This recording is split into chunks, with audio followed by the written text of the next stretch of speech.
welkom terug.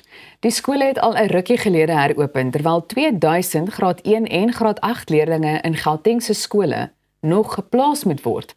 Intussen is die skole reeds vol, so wat is dan die oplossing? Ek gesels nou met die adjunk-uitvoerende hoof van die Federasie van Beheerliggame van Suid-Afrikaanse skole, Rian van den Berg. Rian, baie dankie dat jy vanoggend hier is. Baie dankie, is lekker om saam te wees. Goed, waarom is hierdie kwessie so kommerwekkend? Ja, ek dink dit is elke jaar 'n kwessie en ek dink dit is die probleem. As jy een keer die probleem sien en jy doen nie iets daaraan nie. Ons volg nou al hierdie tendens seker so 10, 15 jaar en vra die departement, waar word die skole gebou en wanneer word hulle gebou? Ons sien in die laaste 15 jaar amper 800,000 meer kinders in die provinsie, waarvan so 600,000 in die openbare sektor geplaas is, sonder dat daar skole gebou is. Ek dink ons het so 10 meer skole in die laaste 10 jaar in die provinsie, maar daar's amper 500 meer onafhanklike skole in die provinsie gebou. So sou die onafhanklike skole sektor nie gereageer het nie, sou ons 'n baie groter probleem gehad het. So die probleem lê by geen infrastruktuurbeplanning, geen langtermynbeplanning en ons bou nie skole waar die kinders bly nie. Daar's skole wat dalk bietjie leeg staan, maar die ouers moet ver reis soontoe, so daar's moontlik genoeg sitplekke, maar nie waar die mense bly nie. So ons het nie 'n demografiese verandering nie, ons het 'n digtheidsprobleem in die provinsie en die departement van onderwys moet skole bou. Ek is bly verwys daarna, want volgens die departement is daar 4 skole gebou, maar word daar nog vir die okkupasiesertifikate van die munisipaliteit gewag, terwyl daar glo ook opdrag gegee is dat 6 ander skole ook in die provinsie gebou moet word. So dink jy, indien dit nou wel die geval is, dat dit die krisis sal kan oplos? Nee, ons het baie meer as 10 skole nodig in die provinsie, met elke jaar die probleme wat ons sien.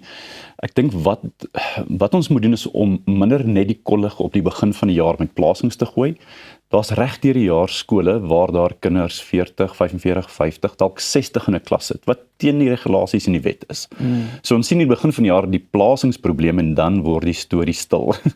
Maar reg deur die jaar is kwaliteit onderwys 'n probleem, omdat hoe doen 'n onderwyser met 'n groep kleintjies van 40, 50 of dalk 60, kinders wat 2 per bank sit, om te sê hulle is geplaas en die storie het nou stil geword, beteken nie hulle is geplaas in 'n plek waar dit naby hulle is, nommer 2 waar daar kwaliteit onderwys is en waar daar nommer 3 al die nodige hulpmiddels is. 2 kinders saam op 'n enkel sitplek bankie, dit werk nie. Hoe kan leer en goeie leer plaasvind in daardie tyd? So ek dink ons moet die kollig reg deur die jaar sit op kinders se regte, onderwys gehalte, nie net toegang nie. Ek dink ons het nou toegang gesien in die provinsie.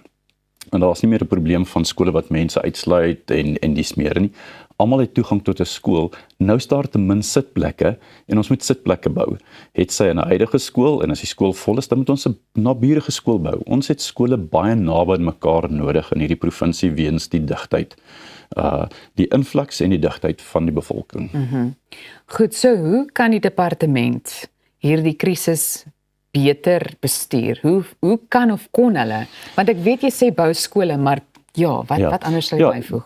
Ons het nou al 'n paar jaar lank vir die departement hierdie probleem uitgelig en gesê, waar gaan die skole gebou word? Ek dink iewers moet daar 'n plan wees, iewers moet daar politieke wil en toewyding wees aan hierdie probleem. Een van die teenvoeters vir die argument is, daar is nie grond nie. Maar elke keer as daar 'n nuwe stads- en streeksbeplanning en dorpsontwikkeling plaasvind, is daar departementele betrokkenheid. Het sy ander gesaghebende liggame wat beplanning doen om te sê, vir elke 100 huise moet daar 'n parkie uitgesit word. Vir elke 1000 huise moet daar ten minste 'n skool, grond vir 'n skool uitgesit word. So die departement kan nie in 10 jaar klaar en jaar 10 sê, of in 10 jaar die probleem hoor en in jaar 10 dan sê, ons het nie geweet hier kom 'n probleem nie. Ons moet om die draai sien, ons moet voor die reën die ark bou. En ek dink die probleem lê nommer 1 by begroting, politieke wil en dan uitvoering. Daar word gepraat, daar's goeie planne, maar ons doen niks nie. En ons maak die probleem in 'n kleiner mate 'n plaaslike skool. Ons dink daar's nog skole met sitplekke. So kom ons bou nie 'n nuwe skool nie, ons maak 'n huidige skool 'n skoolgemeenskap vol en ons ry kinders van ver af in want daar's dalk 3 of 4 sitplekke daar. ons het duisende sitplekke nodig vir kinders in hierdie provinsie. As jy 1000 graad 1 het wat nie plek het hierdie jaar nie, is dit nie net een skool van 1000 nie, jy het 12000 sitplekke nodig, want daardie kinders moet vir 12 jaar op skool wees en deurvloei. So ja, die probleem is baie groot en die departement moet so 'n bietjie meer beplanning en meer politieke wil agter hierdie probleem sit. En ek is baie bly oor die konteks wat jy hier vir ons ook kom skep. Ek wil graag weet wat beteken so oponthoud vir iets soos leerplanne en onderrig?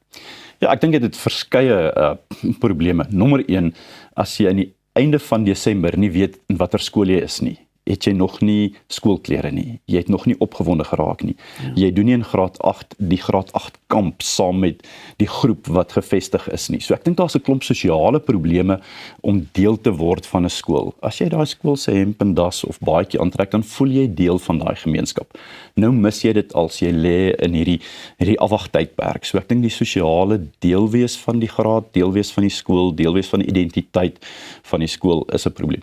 Tweedens is jy op die agtervoet. Al is jy dalk nie so ver agter nie, dink jy die hele tyd, ek het die eerste 2-3 weke verloor. Ek moet opvang en dit bring spanning en trauma wat ek dink kinders nie nodig het nie. Graad 1 kan jy dalk makliker maak, dis so 'n bietjie speeltyd en dis meer, maar jy verloor fondasie. Graad 8 is baie krities. Hulle begin redelik met spoed vroeg in die jaar werk. My kinders is op hoërskool en hulle het oor 2 weke hulle eerste siklustoets. So dis 4 weke en jy het 2 weke van die eerste tyd verloor. Dit is 50%. So jy is die hele tyd op die agtervoet en ek dink dit laat leer 'n probleem. En elke keer as iemand ek gaan jou daar in die rede met val, maar dalk kan ons in die vervolg 'n bietjie meer daaroor gesels. So baie dankie vir jou tyd. Bly ingeskakel. Ons is nou weer terug.